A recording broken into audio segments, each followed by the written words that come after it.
Hi everyone, so this is the fifth video on algorithms analysis, and in this video I'm going to do something a little bit different.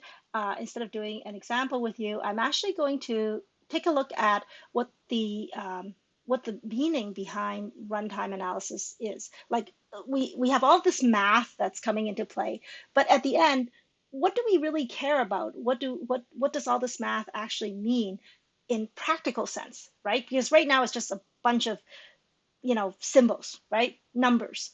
So what does this all mean? Okay, now I'm going to do this by doing a few different things. So first of all, I'm going to talk about some sorting algorithms. Now I'm not going to be talking about how they work. That's for like a different video that I haven't done. But I'm going to talk about this in terms of sheerly runtime. So you're going to have to take my word that the runtime is what they are, but we'll take a look at how this works. So what I have done is I've written the code for several of the sorting algorithms that are studied in this course. The only one that's missing is heap sort, but I have bubble sort, insertion sort, merge sort, quick sort, and selection sort. So I'm going to show you the code and the tester that I have to go with it. So the main for this is, the main is basically the same for every single algorithm. What I do is I generate a whole bunch of numbers based on a command line argument. So if I give this function, when I run this program, I'm going to give it a number like 10,000. And what it's going to do is it's going to create a big old array, and then it's going to shuffle that data. Now this line ensures that all the numbers are unique. Now, the truth is I didn't have to do that because these algorithms work even if there's duplicates, but I'm going to do it this way anyways. So I generate a whole bunch of random numbers and then I shuffle the data. So now they're randomized, random array, okay? And then what I do is I time how long the sorting algorithm takes, and then I print out how many numbers were sorted and how long it took. That's it. And all of the tests, all of the mains look exactly like this, and the only difference is the function call. So, so now let's take a look at the sorting algorithm. So this is bubble sort. Many of you may have written a version of this, maybe not in Python, but maybe in C or C++. But you've probably seen this code before. So this is bubble sort. And you can see that it's fairly compact in terms of number of lines of code, right? Like count, there's like literally, it starts at line 5 and ends at line 10. Okay, so this is 6 lines of code at most, right? And so I know that when I first started, I always like, how many lines of code am I writing? Because I want to write less. But it turns out that lines of code is not a good measurement of performance. Okay, so this is bubble sort. It's 6 lines of code. Okay, and I will tell you that the runtime for this is quadratic n squared. Okay, big O of n squared. Now, we have another function called insertion sort. Now, it takes a little bit more space. It goes up to line 13 instead of line 10. So, but there is a blank line in here. So in any case, not a lot longer than bubble sort, okay?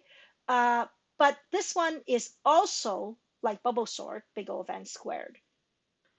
Merge sort, on the other hand, actually, let me do selection sort first, the last of the simple sort. So selection sort also takes is also n squared, but you can see it takes a few more lines than insertion sort, maybe about the same if we don't count the blanks, but doesn't matter. It's still an n squared algorithm. So all of the selection, insertion, bubble sorts, they don't take very much code. You can see that it starts on line 5, ends by line 15, less than 10 lines of code for all of them. Okay, or less than or equal to. Oh, okay, this is 11 lines. Never mind. Whatever, it doesn't matter. So the number of lines of code for all of these sorts, relatively small. Now let's take a look at the two more complicated sorts. So here's merge sort. Now there's a big old comment at the beginning about what it does, but this part is not the merge sort function. This is the merge function alone. So you can see that at this font size, it scrolls right off the page, okay? So this particular function, when given two sorted arrays, will merge them together in linear time. And then you have the recursive merge sort. This is the recursive bit where it basically says if you sort the first half of the array, then you sort the second half of the array, you can merge them together using the merge algorithm.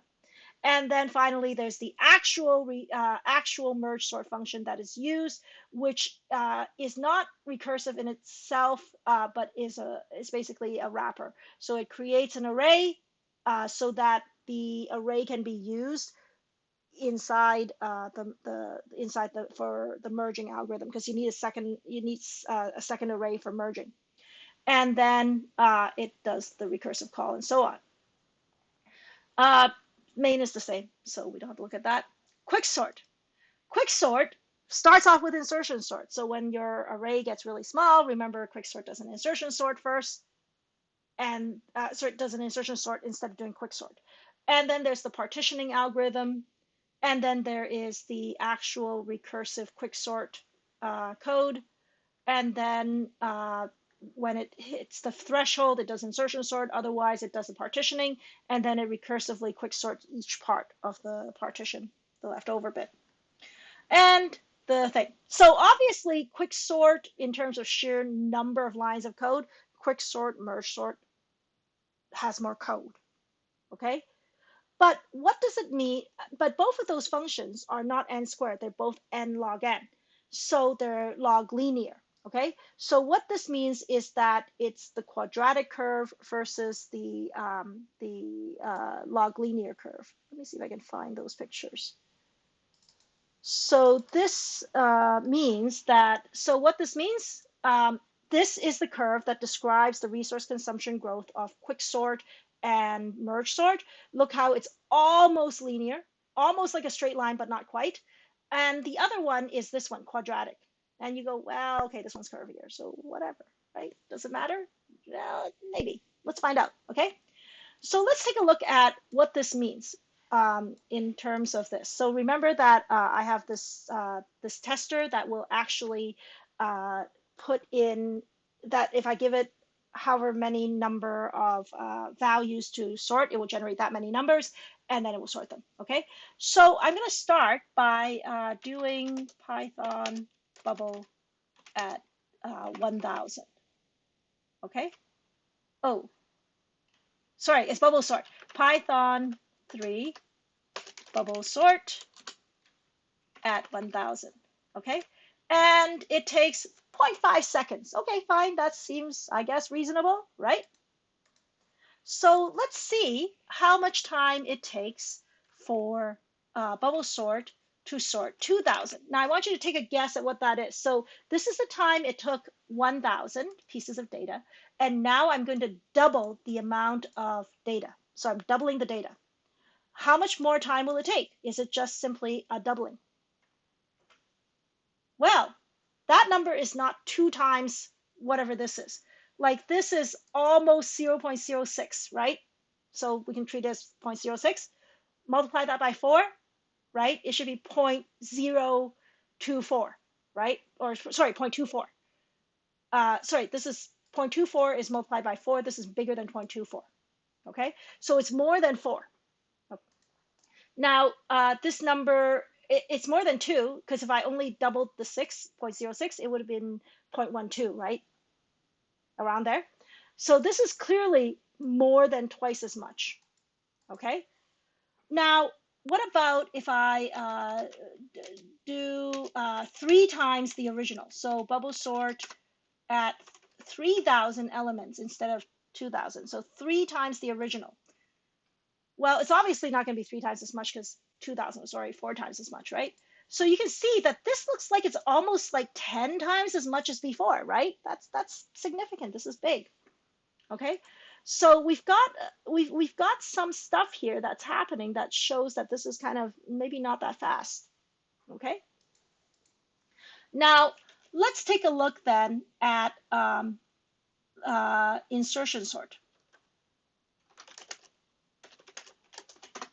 Insertion sort at 1000 takes 0.03 seconds. So this one is faster than bubble sort. So if I take a look at this number and I compare it with this one, it looks like it's twice as fast, right? Almost twice as fast. That's fast. That's good. But what happens if I give it 2000? Is it going to be just a doubling of this number? Well, let's see. At 2000, you can see that it's not just double. if I only double this number, I would get to about 0.7, right? 0.07. So this is actually about 4 times as much, because 0.07 is 2 times as much, multiply 2 more 4, right? So this is sort of, it's not doing what you would normally think is proportional, right?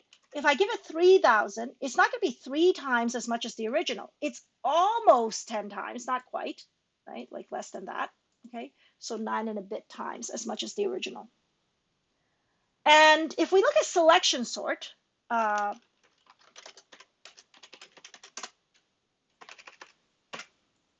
you can see that it's 0.025. Actually, this one's running faster. Strange. Because usually selection sort is slower than insertion sort. But this one's running faster, but it doesn't really matter. Because the main thing to note is that if I ran it at 2,000, it's about 4 times what this number is. We're multiplying by 4 here for doubling the data. And if we triple the original data, we're looking at about 9 times, 10 times the original.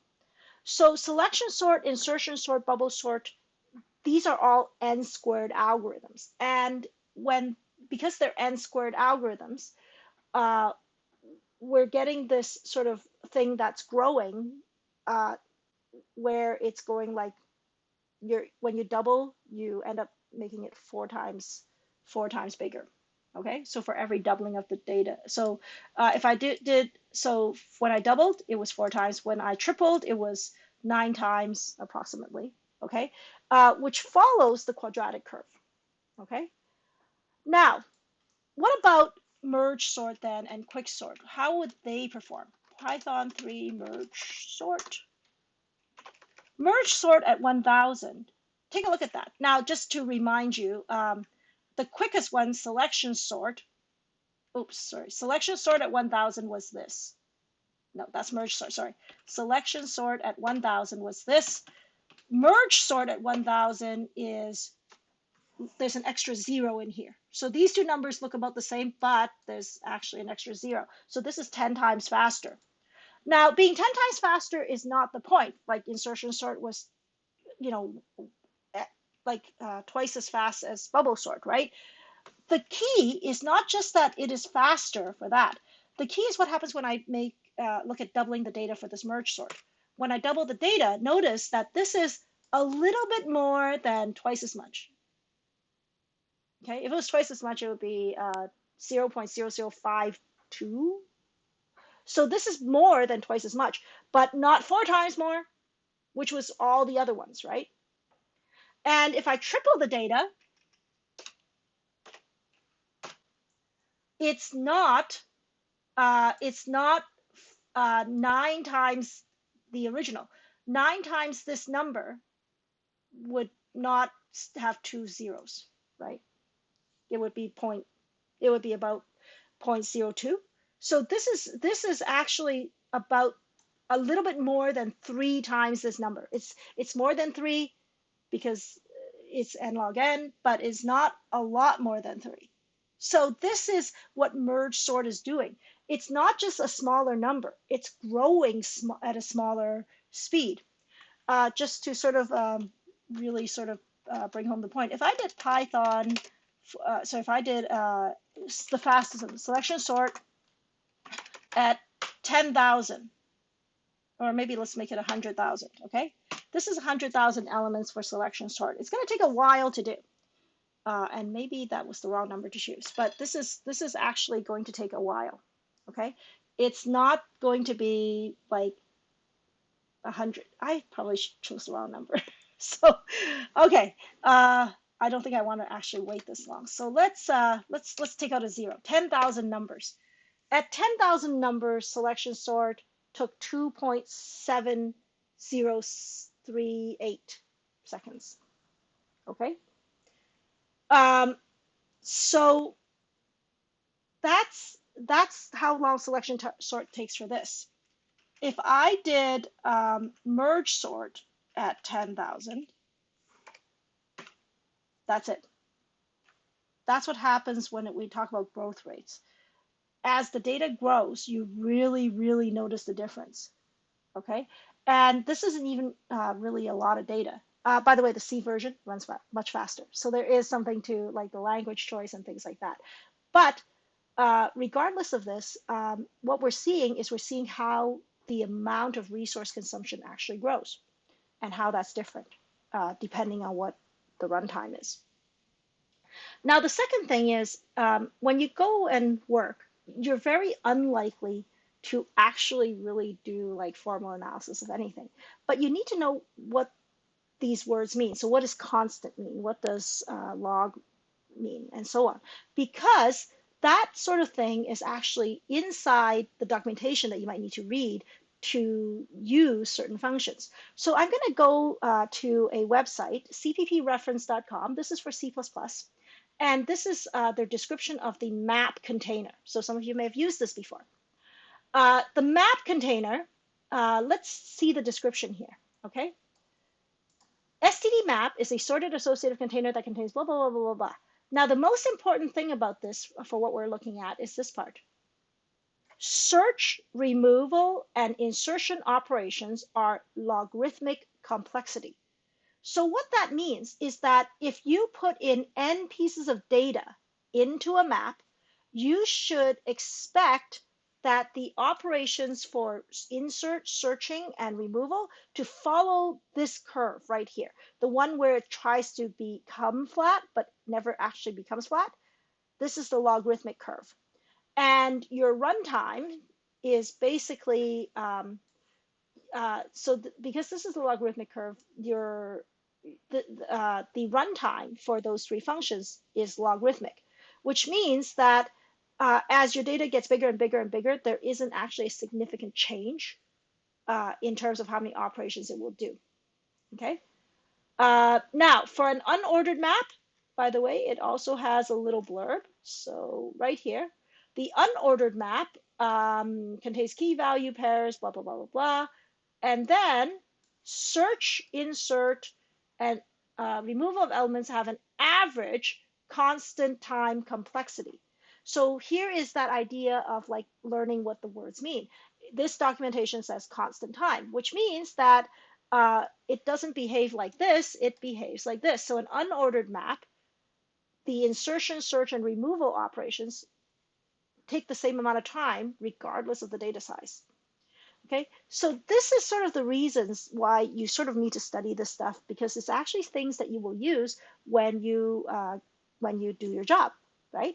So that's pretty much all I have to say about this. Just wanted to give you an idea of where you would apply this, why you might need to learn this stuff, how does it all work. So hopefully this was useful information, and that's it for this video. Thanks.